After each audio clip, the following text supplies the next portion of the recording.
Here we Oh, go. there we are. We're live. I'm glad they have that little thing up there that says you are live, because if that didn't come up, I wouldn't know that we are live. no. So welcome. This is How to Build Your Own Home with my wife, Melissa, myself, Keith, here every Thursday. I need to fix a few things. You start talking. Okay, she's going to fix a few things while we start talking. I want to reiterate There we one go. thing as we get going here, because I know there's going to be a lot of questions coming on board. And it has to do with one of the things that owner builders just have kind of a blind spot with is how big they should build. And this here is a problem I see a lot of the time. I've probably seen, since I've been doing this, maybe 5 years? I don't know what you're talking 5 about. years, 6 years, I can't remember. During that time, I've had several students that I would consult either for 1 hour or a full length consult. And I would see really, really fun homes that they wanted to build. And it was their dream home. It was their forever home, all that kind of stuff. And then they would end up not building. A lot of them would actually sell the lot with the plans, and they didn't lose anything, which is good because they were able to sell the whole kit and caboodle. And then they would come back maybe a year or two later. And I'm seeing this happen now with some owner builders coming back a year or two later and say, Keith, we're ready to start over and we're ready to rethink how we do these things. Okay. So I've had about half a dozen students that ran into that. Then they would come back to me and now they're rethinking the design, rethinking how they're approaching things. So I want to give a couple of things to think about. Okay. Your forever home doesn't have to have a massively cut up roof and a very difficult design. Okay. Too often, and this is the biggest mistake owner builders make, they pick a home from the street, not from within inside the living quarters of the home. That's the biggest mistake owner builders make. They want a home that looks a certain way from a street rather than feels a certain way inside the home. And whenever I build a home with clients, I never pick the elevation. I never pick the design. We never know what the outside is going to look like. We choose the floor plan first, okay? And then we work an outside elevation plan to fit with that floor plan, okay? That's probably the best thing you can do in starting. Now, when you pick a floor plan or you start designing a floor plan, that's where it starts to be a little, if you're smart, you can design that efficiently to accommodate all your needs and be an efficient home and a well-designed home. And so are you going to have 2 floors or 1 floor? Are you going to have a 2.5 floors or a full 3 floors? What's the difference between 3 complete floors or 2.5 floors? People don't know that there's a difference. Maybe you can explain the difference, sweetie. Want to explain? You're talking about attic trusses on the half floor? Uh-huh. And then so you have the single floor. And then if you use attic trusses, what we love to do is use attic trusses is because it gives you space and you're going to have trusses anyway. So build that into usable space. And with that, you can do hills. Mm-hmm. That's what it's called, right? Mm-hmm. Hills, where it bumps it up a little bit so you have more headroom. Mm-hmm. And so you can have 2 stories and then your trusses, which gives you that extra half. And you can add a hill to that. So it almost looks like there's 3 stories. But use attic trusses. It's smart. One of the things that people don't know is that you have height restrictions in your building departments or in your HOA.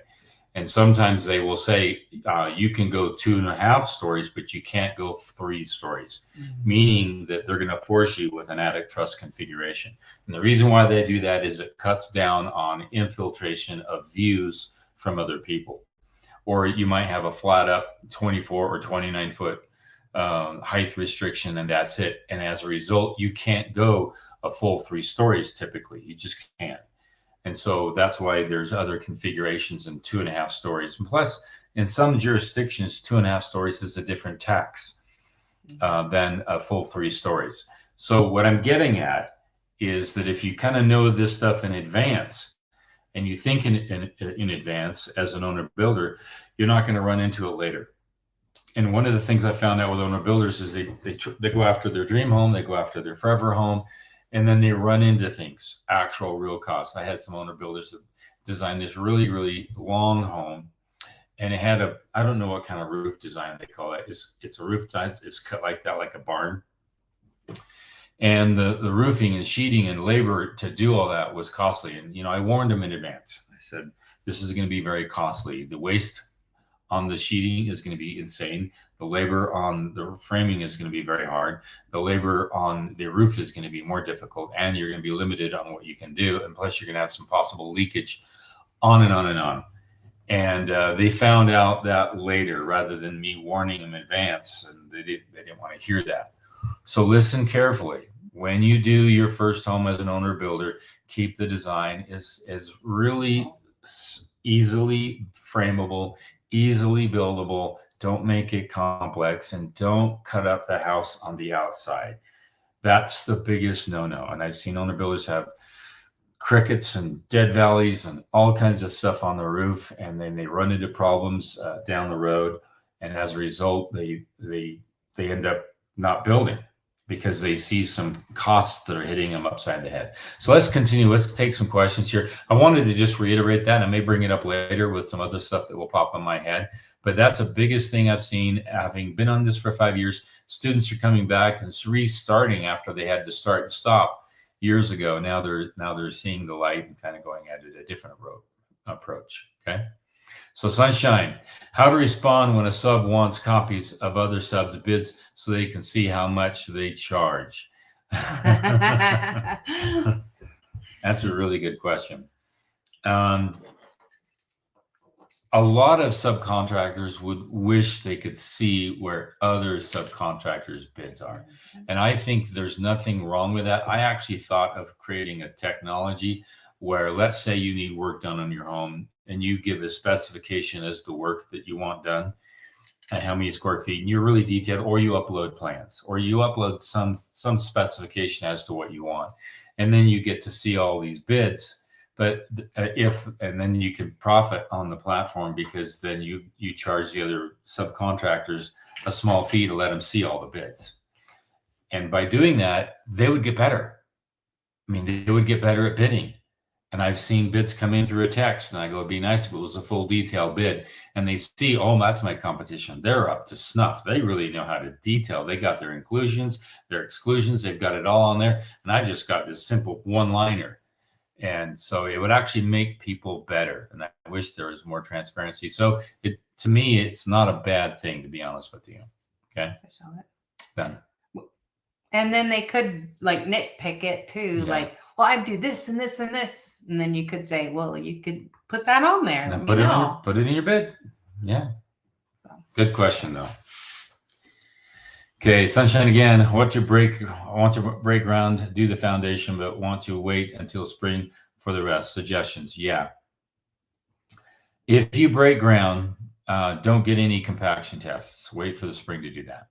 You can grub, you can get rid of it, somewhat level it, maybe do some compaction, but don't waste your time to get any compaction test, because the compaction test will be out of date within 6 months.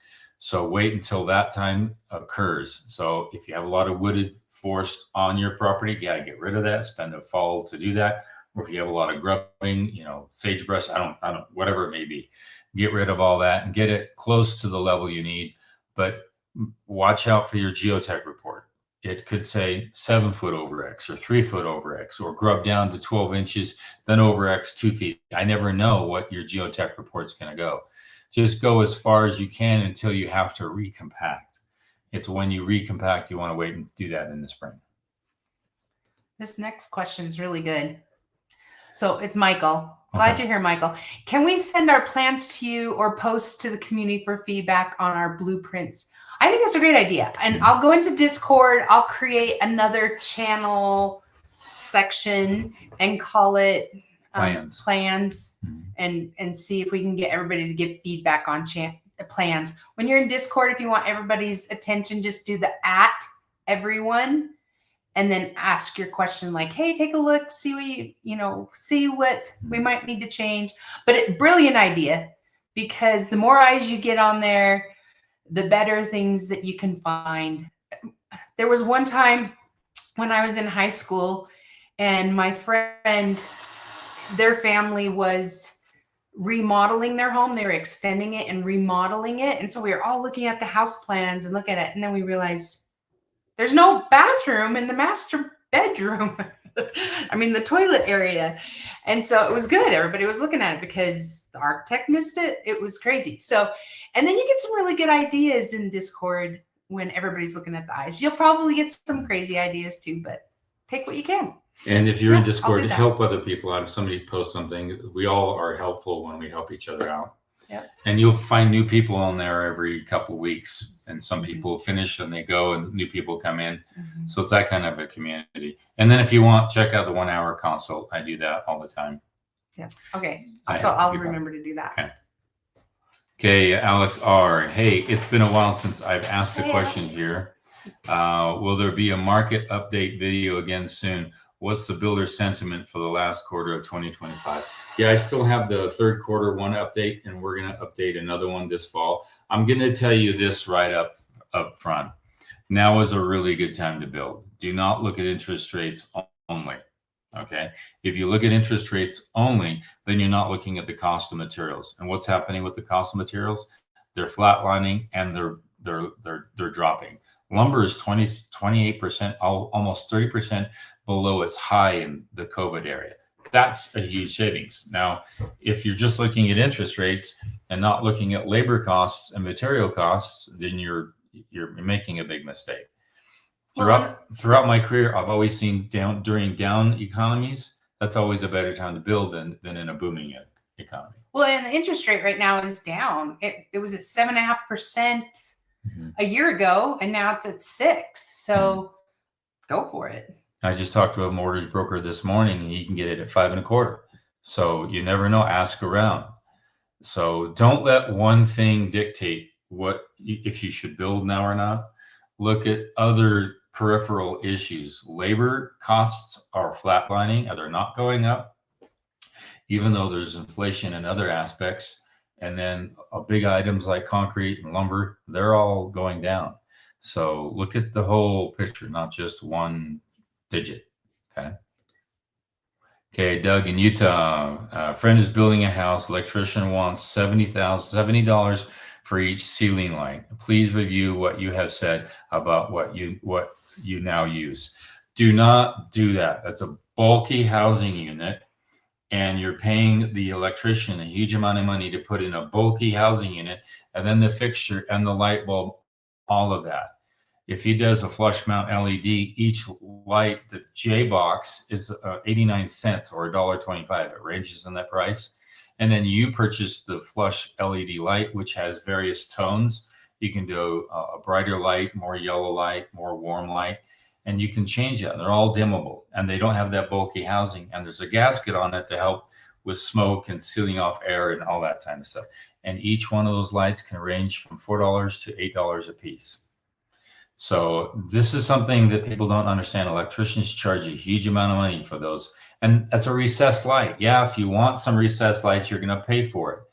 But if you don't need that recessed light, that directional light, you can get some nice flush mount LEDs that can do very close to the same thing.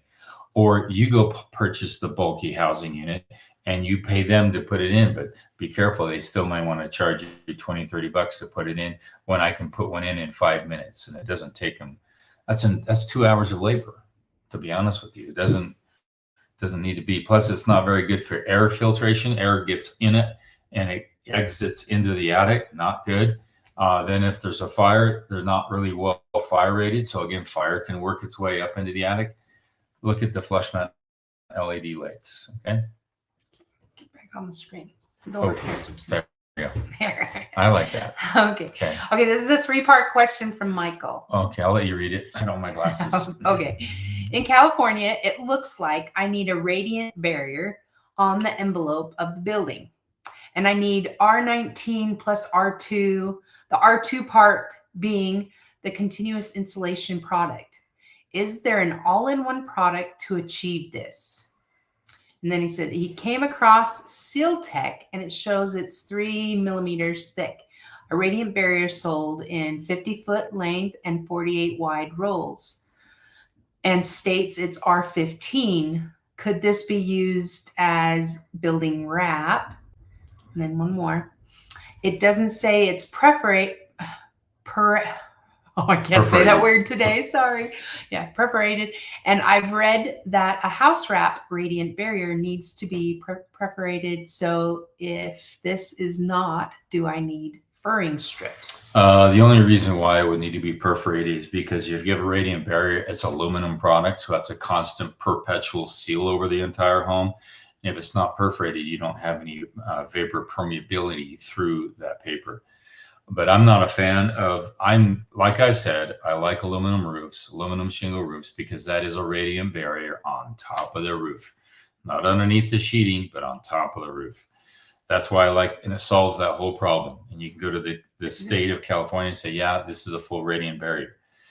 But he's talking about the exterior, not the roof. I know, right? It's the full exterior. Roof is the exterior. On the insulation of the exterior, you can go with an R2, R3. There's other products that go as high as an R6 product. But I wouldn't put polyiso foam. Even if you are doing stucco, polyiso foam shrinks. And if there's a hot fire like there has been in California, that stuff will liquefy in place. And it's not a fire retardant, not one at all. I like the mineral wool products. Power Wool out of Canada this is the one I choose. You can go with the Cording's product, Rockwool products. You can go with all of them, but it's a rigid mineral wool, okay? And you can get it in 1 inch, 1.5 inches, 2 inches, and 2.5 inches. Once you go beyond 1 inch, you have to flash all the windows because that insulation is coming past the window. If you don't flash the windows, you're going to run into a problem. But you can stucco on that. You can put a wire mesh on that, and stucco will adhere to that very nicely. So that's what they're going after, is that insulation. But I would stay away from the polyiso foam and look into the mineral wool products. Anything else on that list? Oh, just what products to use. Do you have any other ideas? But you've already talked about that. Yeah. Okay. If we missed something, Michael, add it again. But there is a product, a roofing product that has all in one, and it's got polyiso. And then it's got 1/2 inch of wafer board, and then it has an aluminum radiant barrier adhered to the bottom of that. And it's an all-in-one product. Go to your insulation supply houses and ask them about it, and they'll be able to give you that information. But when you put it down, it can't be too thick of insulation because the engineer won't sign off on it, because they want that nail to get as close to the stud work as possible. So don't go over, check with your engineer before you select any of that stuff. Okay. Thanks, Peyton. Yeah. Thanks for reminding everybody to hit the like button. Yeah, that's nice. JD IST Comp 1042. Hope I said that right. I'll let you read that. I can't read that. Hi, I have a final inspection on Tuesday for ADU garage conversion. What do they look for? Okay, they're gonna check if you have any power, like a GFI. They're gonna test the GFI with the GFI tester. If you have a door that's going from the ADU to the main part of the house, that's gonna have to be a automatic close. You go from a garage to a house, that's gonna be an automatic close. They'll test all the water. They'll test the heating system. They'll test the water system. They'll make sure that the hot water is on the right side of the faucet. They'll check things like that. Then they're going to mostly check outside. They're going to look at your grade to see if you're properly sloped and graded. If you have any downspouts, where's the water being taken to? Stuff like that. They'll look at a lot of stuff, and they'll make sure that nothing's not done. Like if you have an electrical box where there's electrical wiring coming out, they'll say you need to make that up. So if a final inspection looks at your HVAC, your mechanical, electrical, all that, and then they've already passed the framing and all that rough work before, and the nail patterns and the drywall, they've already passed all that. They're just looking at the finish side of things, especially the finish mechanical and then the exterior grading, okay, for the most part. And then if you adhere to the specifications on exterior elevations, oh, this is stuck on here, and you said you were doing hardy board. What's up with that? You want to make sure you follow through with what you said you were going to do. Okay. I like this name. Havasu on the lake. Yeah. On the lake. Looks cool. Your thoughts on pre-manufactured tip exterior walls, 2 to 3 times stronger, faster, and more energy efficient than stick walls. Do you have a video where you have used them? I have not done that. I have not used them. I've stayed away from them because I don't like polyiso foam. I'm sorry, I don't like it. And so I'm not certain that it's totally as strong as a regular wall. But the key is labor. The key is finding people who can work with it. Electricians don't like it because it's really hard to fish like the electrical through it. So if you have somebody who has worked with it on the plumbing side, the HVAC side, and the electrical side, that's not bad. And then if you do hire people, the manufacturer who comes out and install them, that's great too. But in a fire, which I just recently experienced, that wall system would not have held up at all. So I went and did 2x6 construction, insulated the wall, then I put 2 inches of mineral wool, rigid mineral wool on the outside, and that really is what helped save this home that I'm currently in right now. So it's really a matter of, can I find people that can put it together? That's really what it's all about. And if you can find people to put it together, then great. And if the price is working out and the value is great for you, then go ahead and move forward with that. So.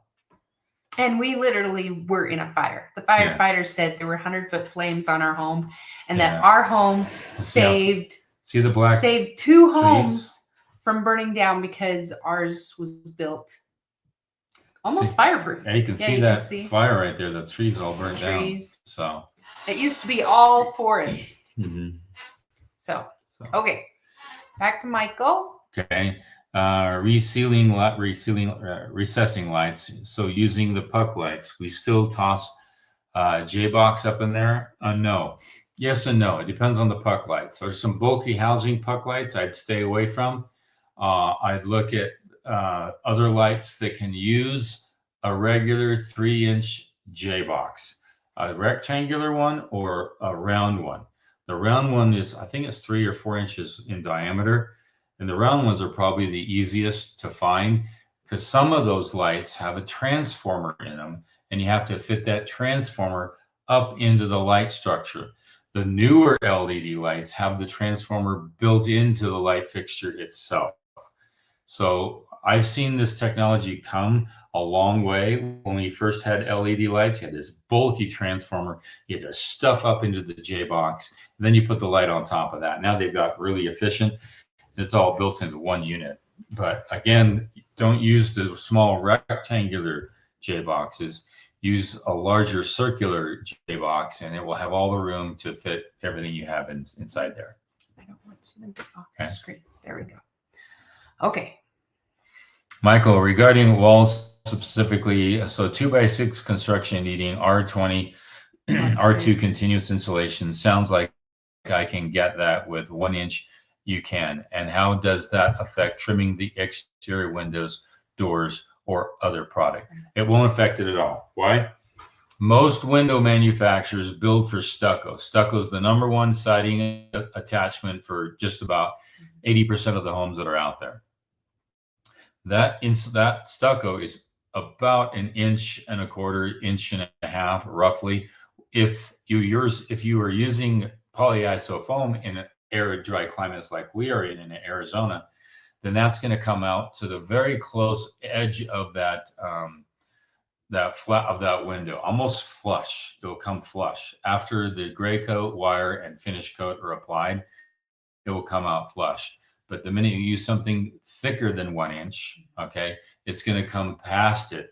That's where you have to start to accommodate with flashing or other means for that window. But as long as you stay within that 1 inch and then hardy board, backer board, whatever it might be, sliding, that all comes to within that 1 inch as well. So it's really flush with the window. Okay. But you can get R2 close to R3 with some products with a continuous insulation. Yeah. Michael, where does the building envelope radiant barrier get placed on walls? Studs, OSB, house wrap, continuous insulation, radiant barrier, hardy. Mostly on the ceiling, on the roof. That's where the radiant barrier is most efficient. And then if you do... What is this on the walls? Heat rises, okay? All right. And the only efficiency of a radiant barrier on the wall is if it got so hot inside, it's coming up against the wall, it's going up to the ceiling, but it can't go anywhere. Then it's going to work its way into the wall structure. And then you've got a radiant barrier to keep that heat inside. You can put it on the walls. I've never done that. I've only done it on the ceiling. I think he was saying in California, they were saying, so back up to here, he says in California, it looks like I need a radiant barrier on the envelope of the building. Check them again. It's on the roof, not the envelope. I've never seen anyone request it on the envelope. I could be wrong. Yeah. But well, maybe with the fires, it just most happened. radiant barriers are under the deck of the roof, under the deck of something, not on the actual wall structure. But check with that code and double check on that and ask them. Okay.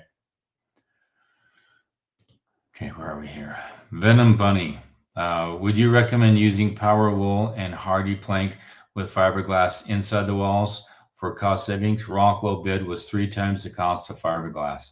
Yes, do the blow-in fiberglass inside the wall structure, and then do the power wall behind the hardy plank on the outside of the home. It's phenomenal.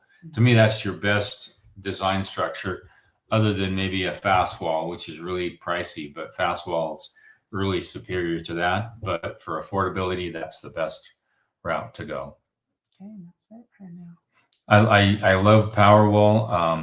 I love anything rigid mineral wool.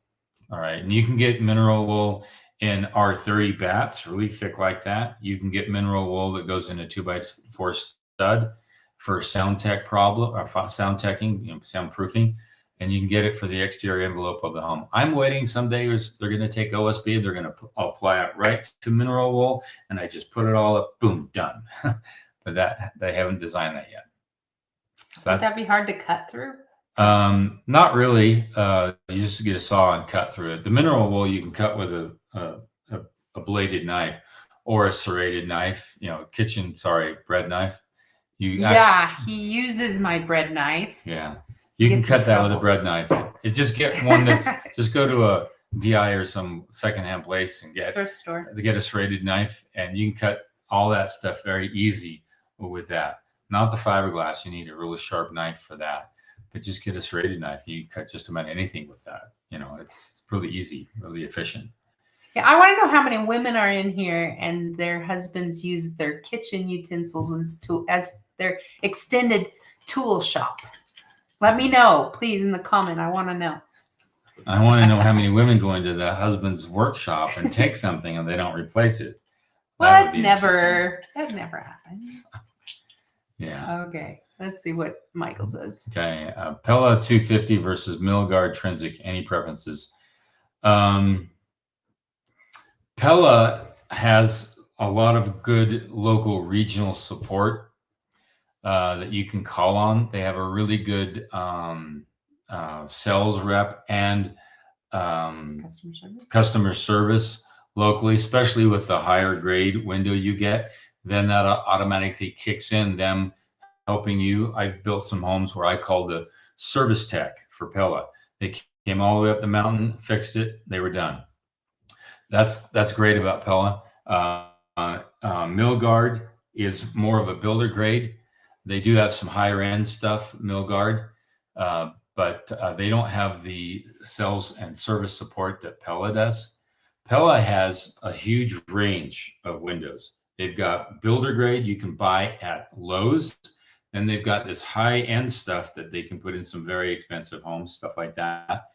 And so they've got the market really, really covered. And so as a result, they can afford some of these regional sales and service reps in the area. And that's why I've used Pella quite a bit on homes. I've also used I've put in just about every window you can imagine. But Pella is probably the best service techs that are out there. Okay, good question. Peyton, any tricks to get a good deal on land? I'm going to let my wife say answer that. I wish there was some. It's just a lot of research. Every seller is different, right? Some just, we have it. Well, if it sells, it sells. If it doesn't, and then other people maybe not have paid their taxes and don't have money for the taxes, and they got to sell ASAP. So each one is individual, and you just gotta sift through it. Find the ones you like, pursue them, see how eager they are to sell, and then give a price. Right now, it's a buyer's market. The market's flipped. Right. And one thing that I never thought, there's an area that usually you can get better deals in. And right now it's flipped. You can get better deals in St. George than you can in Cedar City actually right now, because they haven't realized the market's changed. Markets are changing. So buyers, so I would go in and ask for a lower amount. Yeah. Wait till January. In the dead of winter, it's actually yes. a very good time. Yes. In fact, December and January, it usually quiets down and everything, but my investors and people that need to use their money by the end of the year, that's when they get really good deals. In January, those people that need to sell, they're desperate. So January is really good too. Those are, at least in my market, December and January are the best. Yeah, I'm keeping an eye on a piece of land I want, and I'm waiting until the winter. If I have some money, then I would make some sort of an offer, but not in the heat, like in the springtime. Yeah, spring is the hottest season. Yeah, people are breaking ground, selling. The market's a little hot. Yeah. July and August are slow times, and then again, don't look in the fall. The dead of winter is a really good time, especially at the holidays. And somebody made a comment, go up there earlier, says this one here, right there, to buy land. David, right there. Oh. To buy land, this one made a comment. Do it right before college students have to pay for school. Their parents are selling land they want to use to pay for college. Good one, I did David. that. So I just, I saw that in the corner of my eye. Thanks. So just be wary and look at the opportunity for owner builder, owner sellers, people that might have land that they didn't sell it before, and it might come back on the market again. And that's another good question. Taxes are always due in November. So September, October might be good because they need September, the tax notices go out. October, they're trying to scramble to get money. November, it has to be paid. So that's another good one. Yeah, good question. Great. Thanks, David. Next one. Okay, David, how does a framer build a top plate to be level when the foundation concrete slab isn't flat enough? Really good question. If that foundation dives down and it's a 2 or foot length adjustment, they will have to shim it down below. But if it's just a little divot like this, the bottom plate can go right over that, and it shouldn't be too much of a problem. It can handle a certain amount of compression. But the other thing you can do is put additional layers of seal sill, which is that foam roll that you can put that down there a little bit, or you just thin set it. There's a lot of things I've seen people do to level it out as best you can, but you got those J bolts in the way. So that you can shim it, additional seal sill, or the other thing they can do is they can actually adjust the studs just a little bit if they need to. Again, I don't know how much of a distance it drops down. If it's 2 or 3 feet, then of course you might have to make a shorter, longer studs and let it compress down. And so it's level at the top, but at the bottom, it might not be level. Yeah, it's a tricky situation. And the other thing is possibly grinding down. If it's high in one spot, that's easy to grind down. But if it's low in a large spot, there's a lot of shimming and filler and all kinds of stuff you have to do to make that work. So. Hannah got my joke. Oh, okay. Okay. Yeah. Vincent, VV, that's from the word, the movie Vendetta. He has this huge long monologue, V, veracity and free. So it reminds me of that. Watch that afterwards, like 39 or 100 words. They're all with the word V. That's pretty cool. I have one flat roof with very little insulation between the top roof membrane and the roof deck. I'm scheduled for 8 inches of closed cell foam in the ceiling under the roof deck. Other options, do the closed cell foam. I'm going to do a video. Give me my phone over there. Yeah, all the way over there. I'm going to do a video on a home I did, and we ran into a problem. And it's very rare that you run into that problem, but I had to actually put in some closed cell foam. into an attic situation in a home.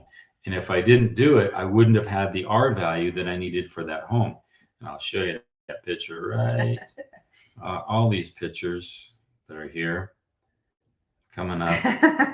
My daughter sent me a bunch of pictures of her In the granddaughter. meantime, we want to welcome Brady made it. Hey, Brady. Oh, there you are. Brady made it. We're glad you're here. Did you find it? No, I didn't. Okay. But if it's so narrow like that, I can't get the R30, R39 variable based upon your weather area. I couldn't get it in there with regular blow-in or bats. So I had to do some closed cell insulation. So I'll have to do a video on it. Just watch it come out here a couple weeks. Michael, when doing cement board, hardy board and batten, do I need some type of blocking for exterior light fixtures, cameras, etc.? Like if you had a light fixture outside your front door, it depends on where those bats come. Board and the bats are the net or the vertical things that are going up, and sometimes they can run right into where a light could go. So you can if that's the case, then you use additional trim to trim out that light, and then you put that trim right over the board part. So talk with your installers and you tell them, I would like to trim that out. It raises it a little bit. What it does is it pushes the light out just a little bit, and it sits right on that piece of trim. So it's not bad. It looks okay. So you may need that, or it might just fit perfectly on the board part. So I don't know. I'd have to look at the house and see, oh, we'll have to trim that out. It will look better. Or no, it'll fit just fine on the board. So I don't know. You'll have to see when it comes to that. And the quick thing on that, if you have the circle J boxes, it's much easier for guys to have a bit drill to drill that out perfectly. If you have a J box that's rectangular, you know how hard that is to drill out? It's hard. So that's why those circular J boxes are a lot better to use on the outside. Okay. Eduardo, I'll let you read that. What kind of insulation do you recommend? I saw a recent video. You said you don't like spray foam. Thanks. Yeah, I don't like it. There's a couple of insulations I don't like. Is any wet applied insulation on the inside. They still do it out there in the market. It shrinks over time. It's like this product that's wet. It goes in liquid and it's nice, but when it dries, it shrinks, and you don't want that. I don't like to use the newspaper stuff anymore. It's just newspaper that's treated with material, so it's fireproof. That also settles. They don't manufacture that as much anymore, mainly because newspapers aren't in print as much anymore. So that's come and gone. I like net and blow with fiberglass is really, really good. I like any mineral wool product. Some of them are hard to get to install. Some of them are easy to install. There are some products that are other blow-in products that are good. I don't care for any polyiso unless I have to absolutely need it. I know it has some value to it, but when you deal with fires like I've done, I'm very averse to that product unless it's isolated for a specific purpose. But net and blow fiberglass and then mineral wool, those are my two favorite, or a combination of the two. Victor, I'm happy I found your channel. Unfortunately, I found you after I purchased my land. I'm hoping to begin building my home in spring of 2026. What are crucial steps I should take first? Let us know where you're coming from, where you're building, the state and region. That kind of helps me identify with that. Like if you were in the Midwest, I'd be talking really differently to you. If you were in the mountain range, I'd be talking differently to you. If you're on the coast, I'd be talking to you very differently. So I don't know where you're building, but I would start with a geotech report, finding out what it tells you, what you need to do to the soils. If you do need to do anything or nothing at all, that's going to really be a good start. Take the first steps course at how to build your own home. That's going to help you identify cost per square foot in your particular area, especially with the modules and formulas I have in that course. And then jump right into the self-managed course. It's really going to point you in the right direction. Okay. I have not had any complaints with the program in all these years, and I keep making it better. We had a student that went to a 4-year degree, got his 4-year degree in construction management, then took our course. And he said he learned more from Keith's course than he did in 4 years. So, and Keith used to be a teacher, instructor. So we both were. We were both educators. Yeah. And left education. But now we're back in it with you guys. Yep. We love it. We love teaching. We like teaching to hundreds of students online. Okay. Colosso, is that right? Colosso? Plumber screwed the prefab tubes to the stud before my installation crew was scheduled for the pre-bat. Is that right? Prefab tubes. Yes, that's fine. But I don't know what you mean by prefab tubes. Oh, tubs. Oh, that's tubs. Yeah, that's fine. They need to do that. And they can just put the installation behind there. That's going to be fine. And they did that because they need to get it level. So if the insulator takes it off, guess what? The insulator is responsible for that tub not being properly level. So yeah, that's fine that they can get behind that to insulate it. And then you can put your what is it called? It's the drywall for inside a shower. The Hardy bath? No, it's not the Hardy board. I just came to my brain and I lost it. But it's the green. It's the kind of a gray board, mold-proof board that you put in the drywall, and that just comes right over the top of that. And all your insulation is net and blow behind that, or bats, whatever way. It's fine. Michael Trunkel. Just as I'm at that, as I'm thinking, if you're in a cold climate and you put a tub right up against the exterior wall, or the tub itself is got water on the exterior wall, and if you don't insulate that, it can get cold and freeze that pipe. So never face your tubs in a cold environment where the actual water you turn it on is on the exterior wall. Bring that into an interior wall, or you could have some serious problems. I built homes up north. They were all freezing on the north side of the house, and they had all kitchens where the kitchen sink was right up against that cold north wall. That plumbing went right outside that wall and it froze. We had to go down. It was a nasty thing to fix. They could have easily fixed that. They were slab on grade by bringing the water right up through the grade, but they came right up through the exterior wall. Keep that stuff away from that exterior wall, especially in your colder climates. Okay. Okay. Michael, if you don't like spray foam, how do you seal around windows and doors? That's fine. You can still use that. That's minor. That's nominal. And every insulation company uses that closed cell foam around those. I have no problem with that. All my insulators use that. It's not a problem. If you don't like that, you can use Baccarat. Baccarat is that tubular foam that you can stuff in there, and it doesn't make any mess. And you can get it in 1/4 inch, 1/2 inch, 3/4 inch. You can get it in all kinds of dimensions. And the painter can caulk that really, really nicely. So, and I've used that on a few homes here and there because the gap was just a little bit too much, or the gap was needed because it changed a little bit.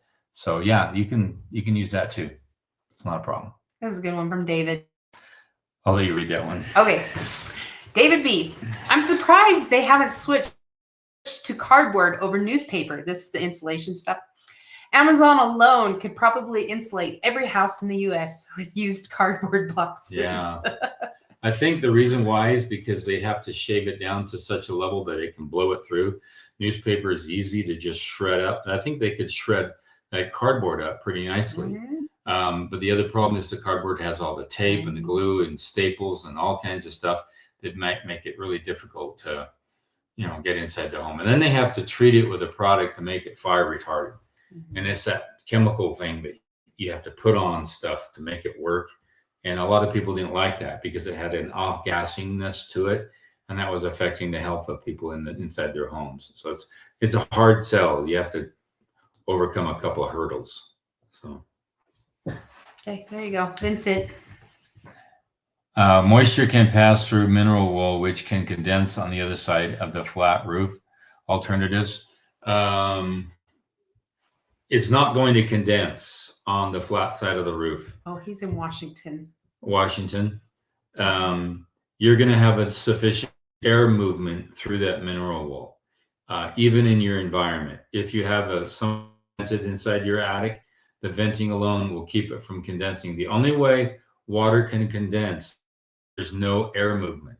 That's why I don't like polyiso foam underneath the deck of a roof, is because if water gets inside there, it's going to puddle right up against that closed cell foam, and you're not going to see the damage it's going to do until it's too late.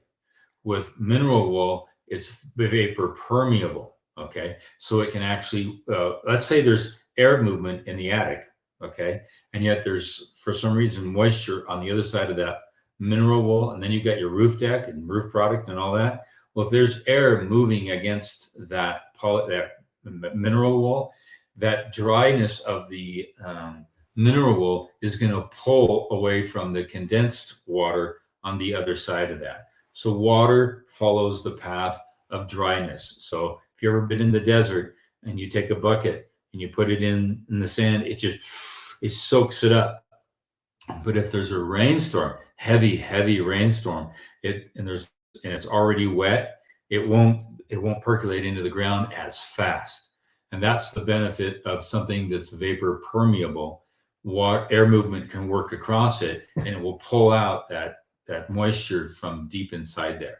That's why, again, I don't like polyiso, because air movement can move against one side, but it's not going to pull the moisture through to help dry off the whole structure. So that's, again, the best explanation I can give you as to why I don't like polyiso. I like fiberglass and mineral products. Those are the two I use the most for my insulation. Okay, good question. Green board for the behind the shower. Yeah, that's green. It's also called something. Oh, I lost it again in my brain. Sorry. Okay. So. Okay. For final inspection, this is JDI at ST Comps 1042. Glad you're here. For final inspection, will they fail you if there are no rain gutters? It depends. Yeah. You need to ask your permitting office. If you do have rain gutters, they're going to say, where are you going to control the downspout? Where's the water going to go? If you don't have rain gutters, they don't say anything. It's distributed all along the side of the house. You're going to splatter dirt and stuff up against your home. But talk with your permitting office. If you put them in, then they're going to say, where's the water going to be taken to? If it's not put on, then it's just going to percolate right against the home. If you've got expandable soils and collapsible soils, that's something you don't want to do. You want to get that water away from the home. Yeah. Okay. Check with your permitting office. Sunshine. Recommend your course that saved us with the forms, Stress Saver. Very Thanks, good. Sunshine. I'm glad. Okay. Doug, can you talk? Is it asking too much for an excavator to dig the footing accurately enough so that footing boards are not needed? Soil would allow it 36 inches deep. You can't ask that as the excavator unless the soil can handle it. If you've got sandy soil, sorry, he can wet it down, make it look nice, dig it so it looks nice.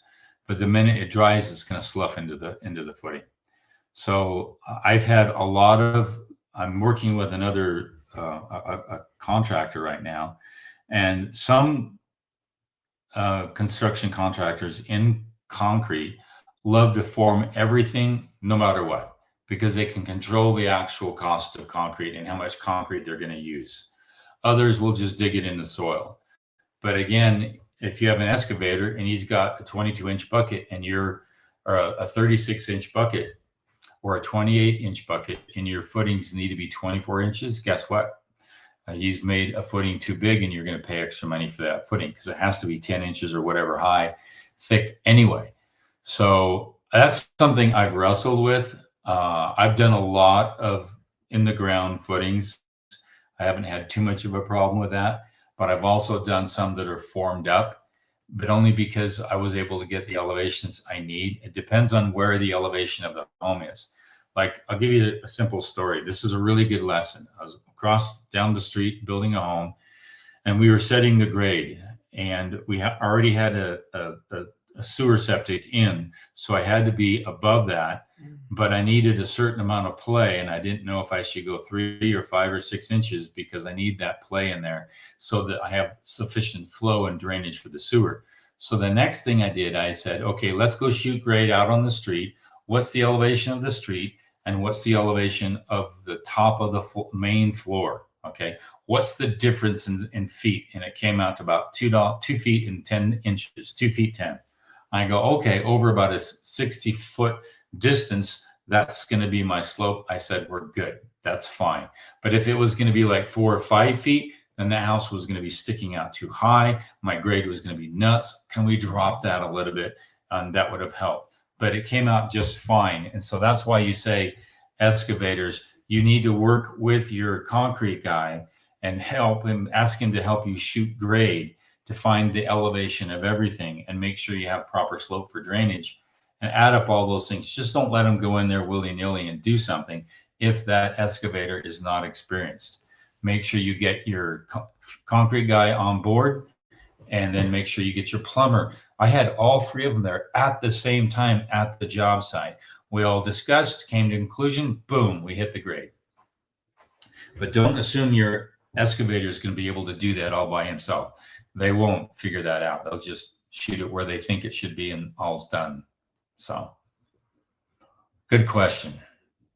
Brady had a good comment. Okay, Brady. Vincent Venora, you can use a smart vapor retarder on the ceiling before drywall to control moisture. You can. You can. Yeah. David B. So I used ChatGPT and told it my location, the thickness of and R value of the insulation, and it can show you the calculations it made to figure out if water will condense in your construction. Yeah, especially in your particular area. I'm kind of in the dry climate, and so I get away with bloody murder as a builder. Those who build in humid environments, especially along the coast, it's a really different story. And if you go into my building science course, I talk a little bit about that. And I've actually had posts where I did a post. It was down in Newport, California, Newport Beach. And I actually showed all the damage that occurred to homes because they didn't think about moisture. Every night, moisture lands on those homes, every single night, and does a number on those homes. And I showed all the damage, the termite damage, you name it. So where you build, your climate really dictates how you build. Know your area, talk to your local building officials, and they will actually guide you appropriately. And especially if those that are a little older with a lot of experience. Okay, good question. Okay, two-part. DMTT. No, DW. DW. I don't have my glasses on, so I can't read that. I'll let you read EXJW. that one. Okay, hello. Is Poly, I think this is misspelled, Poly Fresco G, a good choice for my flat roof in Southern California? Also, I created a double roof, one which is 100% flat and another roof on top which has a slight pitch of 1/4 12. Any inches. problem with this? No, that 1/4 inch per 12, which is 12 inches or a foot, I'm thinking you're going to do. That's about the least that you can get away with if you're going to walk on it a lot. If you're not going to walk on it a lot, I would go with the steeper pitch to help shed that off a little better. And then it's what you do to the edge of the roof that really determines. If you put a drip edge on there, that drip edge is going to be like 1/8 or 2/8 of an inch higher, and water is going to puddle right to it. But if you put it a little steeper, it helps shed that water off a little better. I think it's already done. He says I Yeah. also, okay. Okay. It's already done, so what can I do there? And I don't know what Polyfresco G is. I'd have to look up that. Yeah, I don't know. I'd have to look up Polyfresco G. You can go to the next one. Okay.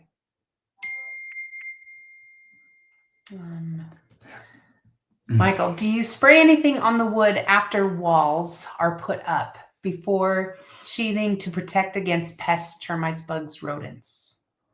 Well, the bug guy, the termite guy, they usually shoot in the ground, don't they? Yeah, you can do, but the typical length on that is between 5 and 7 years, which is a bug retardant you put on the foundation before you pour your concrete. Wait, the foundation before you pour your concrete. Yeah, they put it on the dirt before they even pour it on Okay. the concrete on there. For the one big issue is the rodents. All right, bugs and termites you can treat. The rodents I've seen, they can come up through some of that. And so I've seen in some areas they put a screen mesh around all of the pipes and all of the vents and everything that might be in the ground. That way they can't come up through those particular areas. And there's some products you can get online for that. But I don't treat the wood after the walls are up. You can do it in some parts of the country. it's just going to be a little costly, a little more money, and you have to make sure that's not going to have any off-gassing for your health. You want to stay away from that. But I actually do a sealant product on the bottom of my foundations. And if you've seen some of my videos, I talk about that product. And that product actually helps you seal up the transition between your foundation, concrete, and your wood structure. That's your weakest spot. And if you can go 6 inches below and 6 or 12 inches above and seal that whole area off, that's the most accessible for bugs and termites and all that kind of stuff. So if you can seal that off, all the better for you. Polyfresco, by the way, is a premium attic, attack it, propylene granulated cap sheet for use in low slope roofing. It's really a hot applied product, if I'm correct. They hot apply it. So they roll it out and it's got the granular, it's like a big sheet of asphalt shingle, but it comes out in a roll. And then you have to heat apply it. So you have a torch as you're unrolling it and you torch it and you apply it. You can get some TPO product that would be better than that. Don't get that on there because that grit's going to build up at the edge of the roof, especially on a low slope roof. Look into TPO. It's a solid membrane applied product. Yeah, and then it goes down with the glue that you can do yourself. And that is a white product or a tan product, and it can refract the light in the atmosphere a lot better than that asphalt shingle stuff. Stay away from that. Okay, good question. I just didn't know the name. I knew what it was, but I never knew the actual name of it. So, okay, Lynn Stanley, what's your opinion on spray foam in a detached, heated, radiant floor heating garage, including rafters, in a cold climate? Would there be any moisture issues? Detached, heated, radiant, in a cold climate, would there be any moisture issues? Rafters, there could be. Depends on how well your roof is built and how it's done. Again, I'm not a fan of polyiso foam, spray foam. I don't feel bad about the rigid foam boards that you can put up in an attic because it's not a complete seal, but it still has the R value factor. So if you wanted to do that, put the rigid 2-inch polyiso right underneath the rafters, and you can affix that by all different means. I don't feel bad about that, but because if there is any moisture between that, it's got a way to go. It has some air, a little bit of air movement behind that. And again, I'm an air movement guy. So if I can create more air movement, I can preserve the life of that home better than if I try to seal it up perfectly. Okay. Okay, Michael, we are planning to use a few awning style windows high on the wall above 8 feet. What's the best way to be able to operate them? Remote, right? I'm not sure. Are you talking about transom windows? Awning style windows. Push out this way or push out this way. Okay. I don't like a window that pushes out this way because your whole body literally has to move to get it out there. But a transom window just opens up like that, just like that. And I like transom windows myself. But those are always crank, aren't they? So crank are not bad. I like crank. But it's 8 foot, above 8 feet. That's pretty insane. Yeah, I don't know. Above 8 feet. That's high on the wall. We're talking about some windows that are high up. They're push out, but via crank. Yeah, crank's not bad as long as you can reach it. You would have to get a ladder to get up there and crank them. Yeah. As long as you don't mind that, it wouldn't be a bad thing. 10-foot walls. Yeah. Huh. Yeah. That's a good question. It's a good question. I'd like to see. I think some people like that for the air movement in a home. Do you even need them to open if they're up that high? Can you just have picture windows? Yeah. I don't know. Oh, maybe there's electric. Maybe there are remote ones. Yeah, it's just kind of. There might be remote ones. I know they do those in showers because they want to move some of the moisture in a shower. But that's kind of high up, 8 feet high. Yeah. If they're cranked, just get the picture windows. Okay. There we go. Sunshine. Where do I find the information for consulting price for students? Just go to the courses page. How to build your own home. Go to the courses and down. If you scroll down, you'll see the consulting there. There's a couple of options. I do 1 hour consulting, and then I just picked up a client I'm helping. Really, really neat people in, I think it's New Jersey, back in New Jersey. I'm hoping to help them out. They got really in a bad situation by a bad builder. So, but yeah, it's all there. Just check it out. David Parker is still deliberating whether I should attempt contracting a home when it is time. How much time you have? Take that first steps course. If you take the first steps course, I go through all of the things to consider, all the things you're going to have to face. What's the time constraint, the time crunch, all of that. I talk about all of that. And plus there's some exercises that I make you go through. And then it's all downloadable. It's all video and it's all downloadable. So take that first steps course. It's not that much. It's $47. You can do that. And then there's a discount code at the bottom. Don't forget that. A lot of students forget there's a coupon code at the bottom of that. Only in the last module. Okay. Okay. For the self-managed. For the self-managed course. Okay, here we go. That was my excavator. Oh, so, wait. Oh, I'll have to come back to you, David. Okay. Hit that right there. Okay. Okay. Any wisdom for sourcing and delivering large steel I-beams? Our engineer spec'd a 21 wide 68 at 35 foot long for a garage ridge. Local beam yard, local manufacturing yard. And I've dealt with beams that long. In fact, I got one coming on a job. So you want to talk with metal yards, metal fabricators, not so much an iron worker, but a metal fabricator. And just look up metal fabricators for construction in your area. And you'll find some. And again, tell us where you're coming from, because if you're in the Intermountain West, I can send you some people to go to. So always tell us where you're coming from, and then I can give you some heads up on where you might want to go. Okay.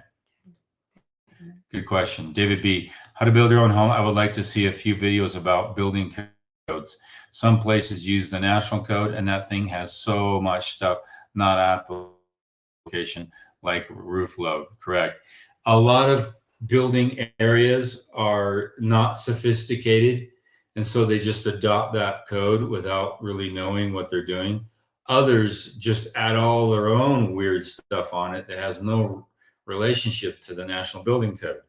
So you really need to follow the local building area. But yeah, building codes are, and to be honest with you, you can type into any search engine today and you can ask, what's the building code for handrails for going up a step? And it's going to cite you to the exact source of that building code.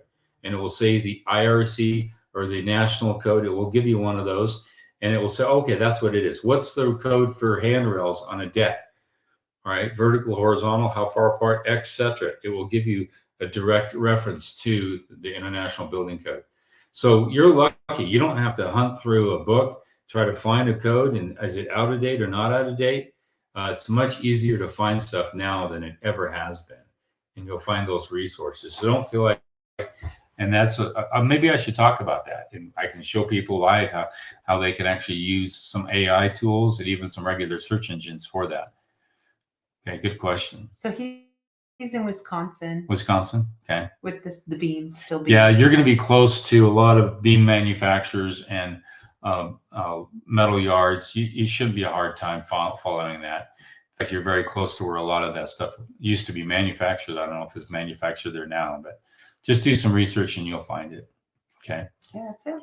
Anything else? Okay, we're good. We're going to go make some dinner. We'll be here next. Oh, no. We won't be here next week. I'm sorry. Yeah, we're traveling. So we're just traveling. We won't be here next Thursday, but we'll be here the next week. So save your questions. And if you can't be at live chat, go to contact the instructor at How to Build Your Own Home. Send in your question that way. We'll save them and we can respond to them that way. The best way to do that. But like and subscribe, and we appreciate you guys all. And we'll see you guys in 2 weeks. Okay, see ya. Thanks.